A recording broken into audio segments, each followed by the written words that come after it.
All right, guys, welcome back to everyone and to another amazing live stream video. So, guys, today I want to talk about something that doesn't feel like a news. It feels heavier than that. It feels like one of those moments where you look at a country, a community, and even a system that's supposed to protect people, and you realize how fragile everything actually has become. So, guys, because what happened in Los Angeles, these ICE raids across Southern California, this isn't just politics. These are the human lives. These are people walking to work, dropping their kids at school, standing outside a home depot, and suddenly they are being dragged into vans by masked agents with no explanation and no justification. And yes, some of them aren't documented or undocumented at all. They are citizens. They are Americans in every legal and literal sense. And yet somehow they are still treated like the suspects first, humans second. At a congressional hearing in LA this week, people finally spoke out. Not politicians, not party strategists, real people. The kind of people you would meet at grocery store or pass on the freeway. One woman, Andrea Velez, shared what happened to her. She was just on her way to work when a group of masked officers grabbed her. Imagine that morning routine, coffee, car keys, and suddenly you are surrounded by tactical gear and rifles, accused of assaulting an officer, taken away, locked in a facility where you won't believe this. People had to pay just to get a cup of water.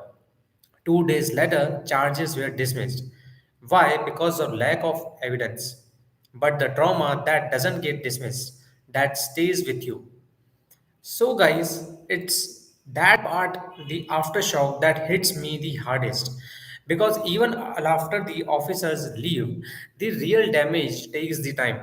Kids don't go to parks, families stop going to church, schools feel empty, people wake up earlier and sleep later, and suddenly the neighborhood doesn't feel like home anymore. A congresswoman said it perfectly. We are living an American nightmare. So, guys, just think about it, not an outside threat, not some foreign crisis, an internal one carried out by our own government against the very people it's supposed to serve.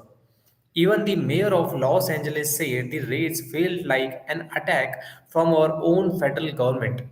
That's a strong sentence, an attack from the inside. And here is the strange part. You can disagree on immigration policy, you can debate border laws, visas, enforcement, sure. But what do you do when American citizens born here, raised here, are being caught in the system and treated like the criminals? So, guys, what do you do when your neighborhood is afraid of the same people wearing the badges mean to protect them?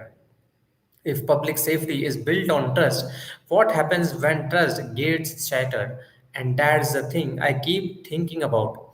Trust is slow to build but incredibly fast to break it. Once people start feeling hunted, not protected, it changes how they walk, how they speak, and how they move in their own city. And the ripple effect of all of this is cultural, psychological, generational. Maybe that's the part that hits hardest. The fear doesn't disappear when the agents leave. It stays stuck into everyday moments like a replay button you never asked for. So, guys, now when I look at this story, I don't see it policy. I see a type of fragility we don't talk about enough, the fragility of belonging. The idea that citizenship, identity, and safety should be the stable things until one day you realize they are not guaranteed for everyone the same way. It raises the bigger, almost philosophical question. So I would ask, what does a nation lose when people stop feeling like they belong to it? Because a community living in fear does not thrive. It retreats, it hides, it disconnects. And if the system doesn't recognize the humanity of people within it, then the system slowly stops working.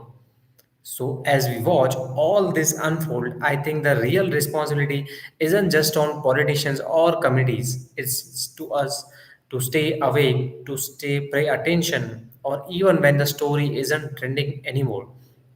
Because the people who testified in LA, they are not asking for the miracles. They are asking to walk to work without being dragged into a van.